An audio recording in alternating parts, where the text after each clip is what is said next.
ਸਤਿ ਸ਼੍ਰੀ ਅਕਾਲ ਜੀ ਸਾਰਿਆਂ ਨੂੰ। ਸਵਾਗਤ ਹੈ ਤੁਹਾਡਾ ਅਲਫ ਪੰਜਾਬੀ ਕਹਾਣੀਆਂ ਚੈਨਲ ਤੇ। ਲੈ ਕੇ ਹਾਜ਼ਰ ਹੋਏ ਹਾਂ ਜੀ ਅੱਜ ਦੀ ਕਹਾਣੀ ਸੀਰਤ ਭਾਗ 16ਵਾਂ। ਇਸ ਨੂੰ ਲਿਖਿਆ ਹੈ ਮਨਪ੍ਰੀਤ ਕੌਰ ਮੁਸਾਫਰ ਜੀ ਨੇ। ਸਰਗਣ ਨੂੰ ਚੁੱਕ ਕੇ ਆਪਣੀ ਗੋਦੀ ਵਿੱਚ ਬਿਠਾ ਲਿਆ। ਤਰਕਾਲਾਂ ਢਲੀਆਂ ਤਾਂ ਸੀਰਤ ਚੁੱਪਚਾਪ ਜਿਹੀ ਤੁਰੀ ਫਿਰਦੀ ਏ, ਜਿਵੇਂ ਸੋਚਾਂ ਦੀ ਦੁਨੀਆ ਵਿੱਚ ਕਿਧਰੇ ਗਵਾਚ ਗਈ ਹੋਵੇ। ਸਰਗਣ ਨਾਲ ਵੀ ਬਹੁਤੀ ਗੱਲਬਾਤ ਨਹੀਂ ਕਰ ਰਹੀ। ਉਸ ਦਾ ਖਿਆਲ ਹਜੇ ਵੀ ਯੁੱਧਵੀਰ ਦੀ ਚਿੱਠੀ ਵਿੱਚ ਹੀ ਹੈ। ਦੀਦੀ, ਸਰਗੁਣ ਬੜੇ ਪੈਰ ਲਵੇੜੀ ਫਿਰਦੀ ਆ, ਲੱਗਦਾ ਹੈ ਬਾਹਰੋਂ ਖੇਡ ਕੇ ਆਈ ਹੈ, ਮੁਸਕਾਨ ਨੇ ਕਮਰੇ ਵਿੱਚ ਦਾਖਲ ਹੁੰਦਿਆਂ ਕਿਹਾ। ਸੀਰਤ ਨੇ ਅਧਮੋਹੀ ਜਿਹੀ ਅਵਸਥਾ ਵਿੱਚ ਮੁਸਕਾਨ ਵੱਲ ਵੇਖਿਆ ਤੇ ਚੁੱਪਚਾਪ ਸਰਗੁਣ ਨੂੰ ਚੁੱਕ ਕੇ ਗੁਸਲਖਾਨੇ ਵਿੱਚ ਲੈ ਗਈ ਪੈਰ ਧੋਣ ਲਈ। ਮੁਸਕਾਨ ਨੇ ਵੀ ਇਸ ਦਫਾ ਸੀਰਤ ਦੀ ਚੁੱਪ ਨੂੰ ਜਿਵੇਂ ਨਜ਼ਰ ਅੰਦਾਜ਼ ਹੀ ਕਰ ਦਿੱਤਾ ਸੀ। ਸੀਰਤ ਹੁਣ ਇਸੇ ਤਰ੍ਹਾਂ ਕਈ ਦਿਨ ਲਗਾਤਾਰ ਖਾਮੋਸ਼ ਰਹਿਣ ਲੱਗ ਪਈ। ਸ਼ਬਦ ਨੇ ਆਖਿਰ ਇੱਕ ਦਿਨ ਆਪਣੀ ਚੁੱਪ ਵੀ ਤੋੜ ਹੀ ਲਈ। ਸੀਰਤ, ਤੁਸੀਂ ਕਿਸੇ ਗੱਲੋਂ ਪਰੇਸ਼ਾਨ ਹੋ? ਕੋਈ ਗੱਲਬਾਤ ਨਹੀਂ ਸੁਣਾਉਂਦੇ ਅੱਜ ਕੱਲ੍ਹ? ਸਕੂਲ ਤੋਂ ਵੀ ਚੁੱਪਚਾਪ ਆ ਜਾਂਦੇ ਹੋ, ਕਦੇ ਕੋਈ ਸਕੂਲ ਦੀ ਜਾਂ ਬੱਚਿਆਂ ਦੀ ਕੋਈ ਗੱਲ ਸੁਣਾਈ ਹੀ ਨਹੀਂ। ਕਿਤੇ ਤੁਹਾਡੇ ਉੱਤੇ ਸਕੂਲ ਦੀ ਜ਼ਿੰਮੇਵਾਰੀ ਦਾ ਜ਼ਿਆਦਾ ਬੋਝ ਤਾਂ ਨਹੀਂ ਆ ਗਿਆ?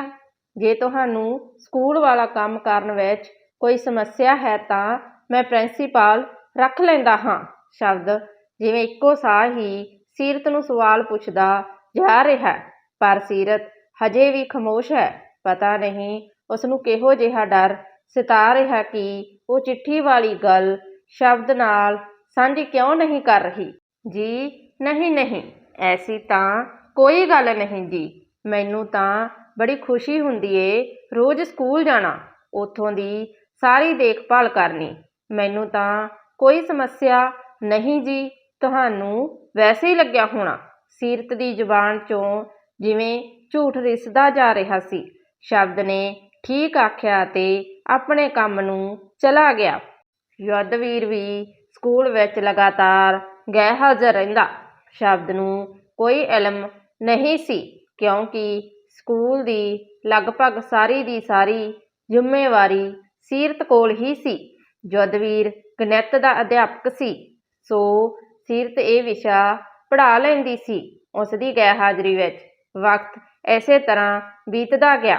ਸੀਰਤ ਦੇ ਉੱਤੇ ਜਿਵੇਂ ਕੋਈ ਪਹਾੜ ਟੁੱਟਦਾ ਜਾ ਰਿਹਾ ਸੀ। ਯੁੱਧਵੀਰ ਦਾ ਸੀਰਤ ਦੀ ਜ਼ਿੰਦਗੀ ਵਿੱਚ ਆਉਣਾ ਅਤੇ ਇਸ ਤਰ੍ਹਾਂ ਉਸਨੂੰ ਜਜ਼ਬਾਤੀ ਤੌਰ 'ਤੇ ਪਰੇਸ਼ਾਨ ਕਰਨਾ, ਇਹ ਸਭ ਕੁਝ ਸੀਰਤ ਨੂੰ ਹੁਣ ਕਿਸੇ ਬੁਰੇ ਵੇਲੇ ਵਰਗਾ ਲੱਗਦਾ ਸੀ। ਯੁੱਧਵੀਰ ਲਗਾਤਾਰ ਸੀਰਤ ਨੂੰ ਚਿੱਠੀਆਂ ਭੇਜ ਰਿਹਾ ਸੀ, ਪਰ ਸੀਰਤ ਵੱਲੋਂ ਕੋਈ ਜਵਾਬ ਨਹੀਂ ਆ ਰਿਹਾ। ਸੀਰਤ ਦੇ ਦਫ਼ਤਰ ਵਾਲੇ ਦਰਾਜ ਵਿੱਚ ਚਿੱਠੀਆਂ ਦਾ ਢੇਰ ਲੱਗ ਚੁੱਕਾ ਸੀ, ਜਿਸ ਵਿੱਚ ਯੁੱਧਵੀਰ ਹਰ ਚਿੱਠੀ ਵਿੱਚ ਆਪਣੇ ਜਜ਼ਬਾਤ ਲਿਖਦਾ ਜਾ ਰਿਹਾ, ਪਰ ਸੀਰਤ ਅੱਗੋਂ ਚੁੱਪ ਦੇ ਲਫ਼ਜ਼ ਹਵਾ ਵਿੱਚ ਛੱਡ ਕੇ ਉਸ ਵੱਲ ਭੇਜਦੀ ਰਹੀ। ਬੱਚੇ ਹੁਣ ਵੱਡੇ ਹੋ ਗਏ। ਸਰਗੁਣ, ਗੁਰਬਾਜ ਹੁਣ ਇਕੱਠੇ ਸਕੂਲ ਪੜ੍ਹਨ ਲਈ ਸ਼ਹਿਰ ਜਾਂਦੇ ਹਨ। ਪਤਾ ਨਹੀਂ ਕਿਸ ਗੱਲੋਂ ਸ਼ਬਦ ਅਤੇ ਸੀਰਤ ਦੀ ਆਪਸੀ ਗੱਲਬਾਤ ਕਾਫੀ ਘਟ ਗਈ। ਪਤਾ ਨਹੀਂ ਦੋਵੇਂ ਬਹੁਤ ਜ਼ਿੰਮੇਵਾਰ ਹੋ ਗਏ। ਸ਼ਾਇਦ ਅੱਜ ਲਗਭਗ 2-3 ਸਾਲਾਂ ਬਾਅਦ ਘਰ ਦਾ ਦਰਵਾਜ਼ਾ ਖੜਕਾਇਆ ਕਿਸੇ ਸ਼ਖਸ ਨੇ, ਜੋ ਹੁਣ ਸੀਰਤ ਲਈ ਫਿਕਰ ਦਾ ਘਰ ਬਣ ਗਿਆ ਸੀ, ਜਿਸ ਨੇ ਸੀਰਤ ਨੂੰ ਘੁੰਮਣ ਘੇਰੀਆਂ ਵਿੱਚ ਪਾ ਰੱਖਿਆ ਸੀ। ਦਰਵਾਜ਼ੇ ਦੀ ਖਟ-ਖਟ ਦੇ ਨਾਲ ਸੀਰਤ ਦੀ ਦਿਲ ਦੀ ਧੜਕਣ ਵੀ ਜ਼ੋਰ-ਜ਼ੋਰ ਨਾਲ ਵੱਜਣ ਲੱਗੀ। ਉਸਨੇ ਜਿਵੇਂ ਉਸਦੇ ਕਦਮਾਂ ਨੂੰ ਭਾਂਪ ਲਿਆ ਸੀ। ਰਾਣੋ ਨੇ ਵੱਡਾ ਦਰਵਾਜ਼ਾ ਖੋਲ੍ਹਿਆ ਤੇ ਉਸ ਸ਼ਖਸ ਨਾਲ ਬੜੇ ਹਸਮੁਖ ਲਹਿਜੇ ਨਾਲ ਗੱਲਾਂ ਕਰਦੀ ਵਿਹੜੇ ਵੱਲ ਨੂੰ ਤੁਰੀ ਆ ਰਹੀ ਏ। ਪਤਾ ਨਹੀਂ ਕਿਉਂ ਸੀਰਤ ਕਮਰੇ ਵਿੱਚ ਬੈਠੀ ਰਹੀ। ਖਿੜਕੀ ਦੇ ਵਿੱਚੋਂ ਉਸ ਸ਼ਖਸ ਨੂੰ ਵੇਖਣਾ ਵੀ ਮੁਨਾਸਿਬ ਨਾ ਸਮਝਿਆ। ਕਮਰੇ ਦੀ ਚੁੱਪ ਅਤੇ ਉਸਦੀ ਜ਼ੁਬਾਨ ਦੀ ਖਾਮੋਸ਼ੀ ਨੇ ਸੀਰਤ ਦੇ ਜ਼ਿਹਨ ਵਿੱਚ ਚੀਕਾਂ ਰੌਲੀ ਪਾ ਰੱਖੀ ਸੀ। ਮਾਂ ਜੀ ਨੇ ਵੀ ਉਸਨੂੰ ਬਹੁਤ ਪਿਆਰ ਦਿੱਤਾ। ਦਰਅਸਲ ਉਹ ਸ਼ਖਸ ਸੀਰਤ ਦੇ ਸਾਰੇ ਪਰਿਵਾਰ ਦਾ ਹਰਮਨ ਪਿਆਰਾ ਸੀ। ਉਸਨੂੰ ਸਾਰੇ ਪਿਆਰ ਅਤੇ ਸਤਿਕਾਰ ਦੀ ਨਜ਼ਰ ਨਾਲ ਵੇਖਦੇ ਸਨ। ਕਈ ਵਾਰ ਤਾਂ ਬੱਚੇ ਉਸਨੂੰ ਪਿਆਰ ਨਾਲ ਚਾਚਾ ਵੀ ਕਹਿ ਦਿੰਦੇ।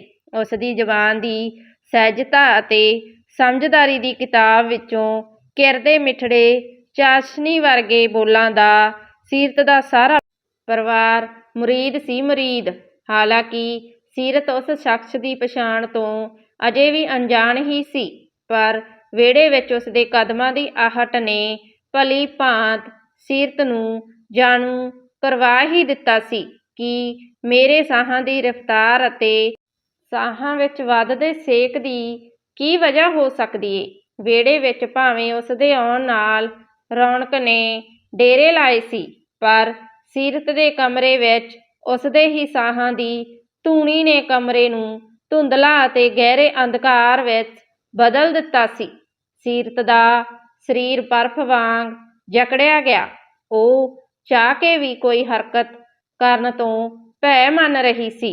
ਉਸਦੇ ਆਪਣੇ ਹੀ ਮਾਨਸਿਕ ਭੁਚਾਲਾਂ ਦੌਰਾਨ ਅਚਾਨਕ ਕਿਸੇ ਨੇ ਸੀਰਤ ਦੇ ਕਮਰੇ ਦਾ ਦਰਵਾਜ਼ਾ ਖੜਕਾਇਆ, ਪਰ ਬਾਹਰ ਚੁੱਪੀ ਛਾਈ ਹੋਈ ਸੀ ਤੇ ਇਸ ਖੜਕੇ ਨੂੰ ਸੁਣ ਕੇ ਕਮਰੇ ਦੇ ਅੰਦਰ ਸੀਰਤ ਦੀ ਰੂਪ ਦੀ ਚੀਕ ਨੇ ਡਾਢਾ ਸ਼ੋਰ ਮਚਾਇਆ। ਦੀਦੀ ਬਾਹਰ ਆਇਓ, ਰਾਣੋ ਨੇ ਸੀਰਤ ਨੂੰ ਆਵਾਜ਼ ਲਗਾਈ। ਇਹਨਾਂ ਲਫ਼ਜ਼ਾਂ ਤੋਂ ਬਾਅਦ ਇੱਕ ਗਹਿਰੀ ਚੁੱਪੀ ਛਾ ਗਈ। ਨਾ ਕੁਝ ਸੀਰਤ ਬੋਲੀ ਅਤੇ ਨਾ ਹੀ ਰਾਣੋ। ਰਾਣੋ ਨੇ ਵੀ ਸ਼ਾਇਦ ਇਸ ਦਫਾ ਇਸ ਖਾਮੋਸ਼ੀ ਨੂੰ ਫਿਰ ਤੋਂ ਨਜ਼ਰ ਅੰਦਾਜ਼ ਕਰ ਦਿੱਤਾ ਸੀ। ਉਸਨੇ ਮੁੜ ਤੋਂ ਦਰਵਾਜ਼ਾ ਖੜਕਾਉਣਾ ਮੁਨਾਸਿਬ ਨਾ ਸਮਝਿਆ। ਰਾਣੋ ਰਸੋਈ ਵਿੱਚ ਚਲੀ ਗਈ। ਅੰਦਰ ਕਮਰੇ ਵਿੱਚ ਸੀਰਤ ਦੇ ਮੱਥੇ ਦੀਆਂ ਤਰੇਲੀਆਂ ਨੇ ਉਸਦੇ ਚਿਹਰੇ ਨੂੰ ਭਿਉਂ ਦਿੱਤਾ ਸੀ। ਸੀਰਤ ਕਮਰੇ ਤੋਂ ਬਾਹਰ ਨਹੀਂ ਸੀ ਜਾਣਾ ਚਾਹੁੰਦੀ, ਪਰ ਪਤਾ ਨਹੀਂ ਕਿਉਂ ਉਸਨੂੰ ਕੁਝ ਖੈਰੀਅਤ ਨਹੀਂ ਲੱਗ ਰਿਹਾ ਸੀ, ਜਿਵੇਂ ਸੀਰਤ ਕਿਸੇ ਅਣਹੋਣੀ ਦੀ ਰਗ ਭਾਪ ਰਹੀ ਹੋਵੇ। ਕਰੀਬ 5-7 ਮਿੰਟਾਂ ਤੋਂ ਬਾਅਦ ਅਚਾਨਕ ਸੀਰਤ ਨੇ ਆਪਣੇ ਕਮਰੇ ਦਾ ਦਰ ਖੋਲ੍ਹਿਆ। ਜਦ ਸੀਰਤ ਦੀਆਂ ਝਾਂਜਰਾਂ ਦੀ ਛਣ-ਛਣ ਯੁੱਧਵੀਰ ਦੇ ਕੰਨਾਂ ਵਿੱਚ ਘੁਲੀ ਤਾਂ ਉਹ ਇੱਕਦਮ ਪਿੱਛੇ ਨੂੰ ਝਾਕਿਆ। ਯੁੱਧਵੀਰ ਦੀ ਤੱਕਣੀ ਨੇ ਸੀਰਤ ਨੂੰ ਕਿਸੇ ਬਰਫ਼ ਦੇ ਪਰਬਤ ਵਿੱਚ ਤਬਦੀਲ ਕਰ ਦਿੱਤਾ ਸੀ। ਸੀਰਤ ਸਮਝ ਗਈ ਸੀ ਕਿ ਅੱਜ ਯੁੱਧਵੀਰ ਦੀ ਤੱਕਣੀ ਵਿੱਚ ਉਦਾਸੀ ਹੈ, ਪਹਿਲਾਂ ਦੀ ਤਰ੍ਹਾਂ ਕੋਈ ਸ਼ਰਾਰਤ ਨਹੀਂ। ਸੀਰਤ ਦੇ ਜਿਵੇਂ ਪੈਰਾਂ ਹੇਠੋਂ ਜ਼ਮੀਨ ਹੀ ਖਿਸਕ ਗਈ ਹੋਵੇ। ਉਹ ਕੁਝ ਪਲਾਂ ਲਈ ਉਸੇ ਥਾਂ ਖਲੋਈ ਰਹੀ। ਆਓ ਪ੍ਰਿੰਸੀਪਲ ਮੈਡਮ ਜੀ, ਤੁਹਾਨੂੰ ਤੁਹਾਡੇ ਅਧਿਆਪਕ ਮਿਲਣ ਆਏ ਨੇ। ਮਾਂ ਜੀ ਵੱਲੋਂ ਕੀਤੀ ਇਸ ਮਸ਼ਕਰੀ ਤੋਂ ਸਾਰੇ ਖਿੜਖਿੜਾ ਕੇ ਹੱਸ ਪੈਂਦੇ ਹਨ, ਪਰ ਯੁੱਧਵੀਰ ਅਤੇ ਸੀਰਤ ਖਾਮੋਸ਼ ਹੀ ਰਹੇ। ਸੀਰਤ ਯੁੱਧਵੀਰ ਦੀ ਕੁਰਸੀ ਦੇ ਨਜ਼ਦੀਕ ਪਹੁੰਚੀ। ਸਤਿ ਸ਼੍ਰੀ ਅਕਾਲ ਮੈਡਮ ਜੀ। ਯੁੱਧਵੀਰ ਨੇ ਬੜੇ ਹੀ ਪਿਆਰੇ ਲਹਿਜੇ ਨਾਲ ਸੀਰਤ ਵੱਲ ਤੱਕ ਕੇ ਉਸਨੂੰ ਸਤਿ ਸ਼੍ਰੀ ਅਕਾਲ ਬੁਲਾਈ। ਸਤਿ ਸ਼੍ਰੀ ਅਕਾਲ ਜੀ। ਸੀਰਤ ਦੇ ਜ਼ੁਬਾਨੀ ਲਫ਼ਜ਼ ਥਿੜਕ ਥਿੜਕ ਕੇ ਕਿਰ ਰਹੇ ਸਨ, ਜਿਵੇਂ ਉਸ ਦੀ ਜ਼ੁਬਾਨ ਨੂੰ ਕਿਸੇ ਜੰਜੀਰ ਨੇ ਕੱਸ ਲਿਆ ਹੋਵੇ। ਸੀਰਤ ਵੀ ਯੁੱਧਵੀਰ ਦੇ ਨਜ਼ਦੀਕ ਰੱਖੀ ਕੁਰਸੀ ਉੱਪਰ ਬੈਠ ਗਈ। ਉਸਨੇ ਇੱਕ ਨਜ਼ਰ ਜਦ ਯੁੱਧਵੀਰ ਦੇ ਚਿਹਰੇ ਵੱਲ ਨੂੰ ਘੁਮਾਈ ਤਾਂ ਸੀਰਤ ਹੈਰਾਨ ਰਹਿ ਗਈ, ਕਿਉਂਕਿ ਯੁੱਧਵੀਰ ਦਾ ਚਿਹਰਾ ਪੀਲਾ ਭੂਕ ਹੋ ਗਿਆ ਸੀ। ਨੈਣਾਂ ਵਿੱਚ ਨਵੀਂ ਸੀ, ਬੁੱਲ੍ਹਾਂ ਉੱਤੇ ਸੁੱਕੇ ਮਾਸ ਦੀ ਪਰਤ ਸੀ, ਗੱਲਾਂ ਚਿਹਰੇ ਦੇ ਅੰਦਰ ਨੂੰ ਧਸੀਆਂ ਹੋਈਆਂ ਸੀ। ਯੁੱਧਵੀਰ ਸਿੰਘ ਜੀ, ਕੀ ਸਭ ਠੀਕ ਹੈ ਨਾ? ਤੁਸੀਂ ਦਰੁਸਤ ਨਹੀਂ ਜਾਪਦੇ, ਸੀਰਤ ਨੇ ਫਿਕਰ ਕਰਦਿਆਂ ਯੁੱਧਵੀਰ ਨੂੰ ਪੁੱਛਿਆ। ਕੁਝ ਪਲ ਚੁੱਪ ਰਹਿਣ ਤੋਂ ਬਾਅਦ ਅਚਾਨਕ ਧੀਮੇ ਜਿਹੇ ਬੋਲ ਯੁੱਧਵੀਰ ਦੀ ਜ਼ੁਬਾਨ 'ਚੋਂ ਨਿਕਲੇ। ਮੈਡਮ ਜੀ, ਦਰਅਸਲ ਮੈਂ ਤਾਂ ਇੱਕ ਖਾਸ ਖਬਰ ਸੁਣਾਉਣ ਆਇਆ ਸੀ, ਪਰ ਸਮਝ ਨਹੀਂ ਆ ਰਹੀ ਕਿਸ ਤਰ੍ਹਾਂ ਦੱਸਾਂ। ਯੁੱਧਵੀਰ ਪਰੇਸ਼ਾਨ ਹੋ ਗਿਆ। ਨਹੀਂ ਨਹੀਂ, ਤੁਹਾਨੂੰ ਝਿਜਕਣ ਦੀ ਕੋਈ ਜ਼ਰੂਰਤ ਨਹੀਂ। ਤੁਸੀਂ ਖੁੱਲ੍ਹ ਕੇ ਆਪਣੀ ਗੱਲ ਰੱਖੋ। ਇਹ ਤੁਹਾਡਾ ਆਪਣਾ ਹੀ ਘਰ ਹੈ ਵੀਰ ਜੀ, ਰਾਣੋ ਨੇ ਮੇਜ਼ ਉੱਪਰ ਚਾਹ ਪਰੋਸਦਿਆਂ ਕਿਹਾ। ਯੁੱਧਵੀਰ ਦੀ ਗੱਲ ਸੁਣ ਕੇ ਸੀਰਤ ਪਰੇਸ਼ਾਨ ਹੋ ਗਈ ਕਿ ਕਿਤੇ ਯੁੱਧਵੀਰ ਚਿੱਠੀਆਂ ਵਾਲੀ ਜਾਂ ਕੋਈ ਹੋਰ ਗੱਲਬਾਤ ਨਾ ਛੇੜ ਦੇਵੇ। ਮੈਡਮ ਜੀ, ਗੱਲ ਇਹ ਹੈ ਕਿ ਸ਼ਬਦਜੋਤ ਸਰ ਦਾ ਅਚਾਨਕ ਐਕਸੀਡੈਂਟ ਹੋ ਗਿਆ। ਯੁੱਧਵੀਰ ਦੀਆਂ ਅਚਾਨਕ ਅੱਖਾਂ ਭਰ ਆਈਆਂ। ਮੈਂ ਖੁਦ ਨਹੀਂ ਸਮਝ ਪਾ ਰਿਹਾ ਸੀ ਕਿ ਕਿਵੇਂ ਦੱਸਾਂ ਤੁਹਾਨੂੰ ਇਹ ਗੱਲ। ਮੈਨੂੰ ਲੁਧਿਆਣਾ ਲਿੰਕ ਰੋਡ ਤੋਂ ਗੁਜ਼ਰਦਿਆਂ ਮੇਰੇ ਇੱਕ ਸਾਥੀ ਦਾ ਫੋਨ ਆਇਆ ਸੀ। ਉਹ ਵੀ ਸ਼ਬਦ ਸਰ ਨੂੰ ਜਾਣਦਾ ਸੀ। ਉਸਨੇ ਉਹ ਦੁਰਘਟਨਾ ਆਪਣੇ ਅੱਖੀਂ ਵੇਖੀ। ਉਸਨੇ ਸਰ ਨੂੰ ਲੁਧਿਆਣੇ ਹਸਪਤਾਲ ਭਰਤੀ ਕਰਵਾ ਦਿੱਤਾ। ਹਾਲਤ ਨਾਜ਼ੁਕ ਹੈ ਜਾਂ ਦਰੁਸਤ, ਇਸ ਦੀ ਮੈਨੂੰ ਕੋਈ ਖਬਰ ਨਹੀਂ। ਯੁੱਧਵੀਰ ਫੁੱਟ-ਫੁੱਟ ਰੋਣ ਲੱਗਿਆ। ਇਸ ਤਰ੍ਹਾਂ ਕਿਵੇਂ ਹੋ ਗਿਆ ਐਕਸੀਡੈਂਟ? ਘਰੋਂ ਤਾਂ ਚੰਗੇ ਭਲੇ ਗਏ ਸੀ। ਸੀਰਤ ਦਾ ਰੋ-ਰੋ ਬੁਰਾ ਹਾਲ ਹੋ ਗਿਆ। ਸਾਰਿਆਂ ਨੇ ਲੁਧਿਆਣੇ ਹਸਪਤਾਲ ਜਾਣ ਦੀ ਤਿਆਰੀ ਕਰ ਲਈ। ਯੁੱਧਵੀਰ ਉਹਨਾਂ ਨੂੰ ਆਪਣੀ ਗੱਡੀ ਵਿੱਚ ਬਿਠਾ ਕੇ ਲੁਧਿਆਣੇ ਹਸਪਤਾਲ ਲਿਜਾਣ ਲਈ ਚੱਲ ਪਿਆ। ਮਾਂ ਜੀ ਕੋਲ ਬੱਚੇ ਅਤੇ ਮੁਸਕਾਨ ਨੂੰ ਛੱਡ ਦਿੱਤਾ।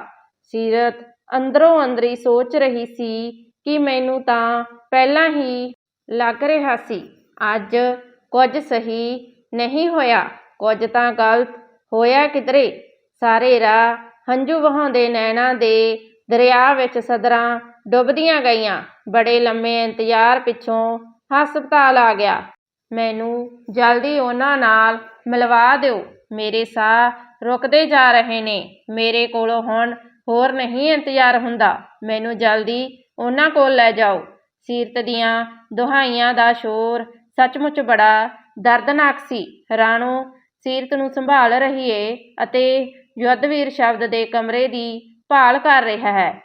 Excuse me madam, please room number 4 the patient ਕਿੱਥੇ ਹੈ? ਯੁੱਧਵੀਰ ਨੇ ਇੱਕ ਨਰਸ ਨੂੰ ਰੋਕ ਕੇ ਪੁੱਛਿਆ। ਸਰ, ਹੁਣੇ ਹੀ ਕੁਝ ਟਾਈਮ ਪਹਿਲਾਂ ਪੇਸ਼ੈਂਟ ਐਮਰਜੈਂਸੀ ਵਿੱਚ ਸ਼ਿਫਟ ਕਰ ਦਿੱਤਾ ਕਿਉਂਕਿ ਉਸ ਦੀ ਕੰਡੀਸ਼ਨ ਬਹੁਤ ਕ੍ਰਿਟੀਕਲ ਹੈ। ਨਰਸ ਇਹ ਕਹਿ ਕੇ ਉੱਥੋਂ ਚਲੀ ਜਾਂਦੀ ਹੈ। ਰਾਣੋ ਅਤੇ ਸੀਰਤ ਨੂੰ ਯੁੱਧਵੀਰ ਇੱਕ ਵੇਟਿੰਗ ਰੂਮ ਵਿੱਚ ਬਿਠਾ ਕੇ ਕਾਲੇ ਪੈਰੀ ਐਮਰਜੈਂਸੀ ਵੱਲ ਨੂੰ ਜਾਂਦਾ ਹੈ, ਪਰ ਇੱਕ ਸਿਕਿਉਰਿਟੀ ਗਾਰਡ ਉਸਨੂੰ ਅੰਦਰ ਜਾਣ ਤੋਂ ਰੋਕ ਦਿੰਦਾ ਹੈ। ਰੁਕੋ, ਤੁਸੀਂ ਹਜੇ ਅੰਦਰ ਨਹੀਂ ਜਾ ਸਕਦੇ। ਮਰੀਜ਼ ਦੀ ਹਾਲਤ ਗੰਭੀਰ ਹੈ। ਡਾਕਟਰ ਉਸਨੂੰ ਚੈੱਕ ਕਰ ਰਹੇ ਹਨ। ਕਿਰਪਾ ਕਰਕੇ ਬਾਹਰ ਖੜ੍ਹ ਕੇ ਇੰਤਜ਼ਾਰ ਕਰੋ। ਯੁੱਧਵੀਰ ਕੋਲ ਪਈਆਂ ਕੁਰਸੀਆਂ ਉੱਤੇ ਬੈਠ ਜਾਂਦਾ ਹੈ। ਚਾਰੇ ਪਾਸੇ ਉਦਾਸੀ ਘੇਰਾ ਪਾ ਲੈਂਦੀ ਏ। ਬਾਹਰ ਵੇਟਿੰਗ ਰੂਮ ਵਿੱਚ ਬੈਠੀਆਂ ਸੀਰਤ ਅਤੇ ਰਾਣੋ ਦਾ ਬੁਰਾ ਹਾਲ ਹੈ ਅਤੇ ਘਰੇ ਬੱਚਿਆਂ, ਮਾਂ ਜੀ ਅਤੇ ਮੁਸਕਾਨ ਦੇ ਵੀ ਪਾਣੀ ਦੀ ਘੁੱਟ ਨਹੀਂ ਲੰਘ ਰਹੀ। ਸਾਰਿਆਂ ਨੂੰ ਸ਼ਬਦ ਦੀ ਹਾਲਤ ਦੇ ਨਾਲ-ਨਾਲ ਮਾਂ ਜੀ ਦੀ ਵੀ ਚਿੰਤਾ ਹੈ ਕਿਉਂਕਿ ਉਹਨਾਂ ਨੂੰ ਦਿਲ ਦੀ ਸਮੱਸਿਆ ਹੈ। ਕਿਤੇ ਇਹਨਾਂ ਹਾਲਾਤਾਂ ਵਿੱਚ ਮਾਂ ਜੀ ਨੂੰ ਕੁਝ ਹੋ ਨਾ ਜਾਵੇ। ਇੰਤਜ਼ਾਰ ਕਰਦਿਆਂ-ਕਰਦਿਆਂ ਭੁੱਖੇ ਭਾਣੇ ਬੈਠਿਆਂ ਨੂੰ ਦੁਪਹਿਰ ਦੇ 12 ਵੱਜ ਗਏ। ਇੱਕ ਡਾਕਟਰ ਹਰੇ ਰੰਗ ਦੇ ਲਿਬਾਸ ਵਿੱਚ ਅਚਾਨਕ ਐਮਰਜੈਂਸੀ 'ਚੋਂ ਬਾਹਰ ਨਿਕਲਿਆ। ਯੁੱਧਵੀਰ ਉੱਠਿਆ ਅਤੇ ਸ਼ਬਦ ਦੀ ਹਾਲਤ ਬਾਰੇ ਪੁੱਛਣ ਲੱਗਿਆ। ਤੁਸੀਂ ਮਰੀਜ਼ ਸ਼ਬਦਜੋਤ ਸਿੰਘ ਨਾਲ ਹੋ? ਹਰੇ ਰੰਗ ਦੇ ਲਿਬਾਸ ਵਿੱਚ ਇੱਕ ਡਾਕਟਰ ਨੇ ਆਪਣੀ ਐਨਕ ਉਤਾਰਦੇ ਹੋਏ ਯੁੱਧਵੀਰ ਨੂੰ ਪੁੱਛਿਆ। ਹਾਂਜੀ ਹਾਂਜੀ, ਹੁਣ ਉਹ ਠੀਕ ਤਾਂ ਹੈ ਨਾ? ਸੱਟ ਕਿੰਨੀ ਕੁ ਹੈ ਤੇ ਕਿੱਥੇ-ਕਿੱਥੇ? ਜ਼ਿਆਦਾ ਪਰੇਸ਼ਾਨੀ ਵਾਲੀ ਗੱਲ ਤਾਂ ਨਹੀਂ ਜੀ? ਯੁੱਧਵੀਰ ਲਗਾਤਾਰ ਡਾਕਟਰ ਨੂੰ ਸਵਾਲ ਪੁੱਛੀ ਜਾ ਰਿਹਾ ਸੀ। ਸੱਟ ਜ਼ਿਆਦਾ ਤਾਂ ਨਹੀਂ? ਪਰ ਅਚਾਨਕ ਬੋਲਦਾ-ਬੋਲਦਾ ਡਾਕਟਰ ਚੁੱਪ ਹੋ ਗਿਆ। ਯੁੱਧਵੀਰ ਨੂੰ ਘਬਰਾਹਟ ਹੋਣ ਲੱਗੀ ਕਿ ਕਿਤੇ ਸਮੱਸਿਆ ਜ਼ਿਆਦਾ ਨਾ ਹੋਵੇ। ਐਕਸਕਿਊਜ਼ ਮੀ ਸਰ, ਆਹ ਇੱਕ ਮਰੀਜ਼ ਦੀ ਫਾਈਲ ਹੈ। ਇਸ ਨੂੰ ਛੁੱਟੀ ਮਿਲ ਗਈ। ਪਲੀਜ਼ ਤੁਸੀਂ ਫਾਈਲ ਚੈੱਕ ਕਰਕੇ ਸਾਈਨ ਕਰ ਦਿਓ। ਇੱਕ ਨਰਸ ਨੇ ਡਾਕਟਰ ਨੂੰ ਫਾਈਲ ਚੈੱਕ ਕਰਨ ਲਈ ਬੁਲਾਇਆ। ਯੁੱਧਵੀਰ ਦੀ ਘਬਰਾਹਟ ਵੱਧਦੀ ਜਾ ਰਹੀ ਹੈ। ਉਸ ਕੋਲੋਂ ਹੁਣ ਹੋਰ ਇੰਤਜ਼ਾਰ ਨਹੀਂ ਸੀ ਹੋ ਰਿਹਾ। ਉਹ ਜਲਦ-ਜਲਦ ਅਸਲ ਗੱਲ ਤੱਕ ਪਹੁੰਚਣਾ ਚਾਹੁੰਦਾ ਸੀ। 5-7 ਮਿੰਟ ਗੁਜ਼ਰ ਗਏ ਪਰ ਡਾਕਟਰ ਹਜੇ ਵੀ ਉਸ ਮਰੀਜ਼ ਦੀ ਫਾਈਲ ਹੀ ਚੈੱਕ ਕਰ ਰਿਹਾ ਸੀ। Sir, please tell me about patient condition, Yudhveer ਨੇ ਡਾਕਟਰ ਕੋਲੋਂ ਪੁੱਛਿਆ। Please wait moment, file check ਕਰਦੇ ਹੋਏ ਡਾਕਟਰ ਨੇ ਹੌਲੇ ਜਿਹੇ ਜਵਾਬ ਦਿੱਤਾ। ਯੁੱਧਵੀਰ ਫੇਰ ਚੁੱਪਚਾਪ ਖੜਾ ਰਿਹਾ ਪਰ ਉਸਦੇ ਅੰਦਰਲਾ ਸਬਰ ਥਿੜਕਦਾ ਜਾ ਰਿਹਾ ਸੀ। ਤੁਸੀਂ ਮੇਰੇ ਨਾਲ ਆਓ ਜ਼ਰਾ, ਡਾਕਟਰ ਨੇ ਫਾਈਲ ਚੈੱਕ ਕਰਕੇ ਯੁੱਧਵੀਰ ਵੱਲ ਝਾਕਦਿਆਂ ਆਖਿਆ। ਹਾਂਜੀ ਸਰ। ਯੁੱਧਵੀਰ ਡਾਕਟਰ ਦੇ ਪਿੱਛੇ ਹੀ ਤੁਰ ਪਿਆ। ਉਸਦੇ ਅੰਦਰ ਬੁਰੇ-ਬੁਰੇ ਅਤੇ ਊਟ-ਪਟਾਂਗ ਖਿਆਲਾਂ ਦੇ ਪੁੱਲ ਬਣ-ਬਣ ਡਿੱਗ ਰਹੇ ਸਨ ਅਤੇ ਕਦਮਾਂ ਵਿੱਚ ਵੀ ਚੀਸ ਮੱਗ ਰਹੀ ਸੀ। ਹਾਂਜੀ ਦੋਸਤੋ, ਇਹ ਸੀ ਜੀ ਆਪਣੀ ਅੱਜ ਦੀ ਕਹਾਣੀ। ਉਮੀਦ ਹੈ ਤੁਹਾਨੂੰ ਪਸੰਦ ਆਈ ਹੋਵੇਗੀ। ਕਹਾਣੀ ਦਾ ਅਗਲਾ ਭਾਗ ਜਲਦ ਆਵੇਗਾ ਜੀ। ਜੇਕਰ ਤੁਸੀਂ ਚੈਨਲ ਤੇ ਪਹਿਲੀ ਵਾਰ ਆਏ ਹੋ ਤਾਂ ਆਪਣੇ ਚੈਨਲ ਨੂੰ ਸਬਸਕ੍ਰਾਈਬ ਕਰਨਾ ਨਾ ਭੁੱਲਣਾ ਜੀ। ਕਹਾਣੀ ਨੂੰ ਸੁਣਨ ਤੋਂ ਬਾਅਦ ਲਾਈਕ, ਸ਼ੇਅਰ ਤੇ ਕਮੈਂਟ ਕਰਕੇ ਜ਼ਰੂਰ ਦੱਸਣਾ ਤੁਹਾਨੂੰ ਸਾਡੀਆਂ ਕਹਾਣੀਆਂ ਕਿਵੇਂ ਦੀਆਂ ਲੱਗਦੀਆਂ ਹਨ ਜੀ। ਤੁਹਾਡਾ ਸਾਰਿਆਂ ਦਾ ਬਹੁਤ ਬਹੁਤ ਧੰਨਵਾਦ ਜੀ।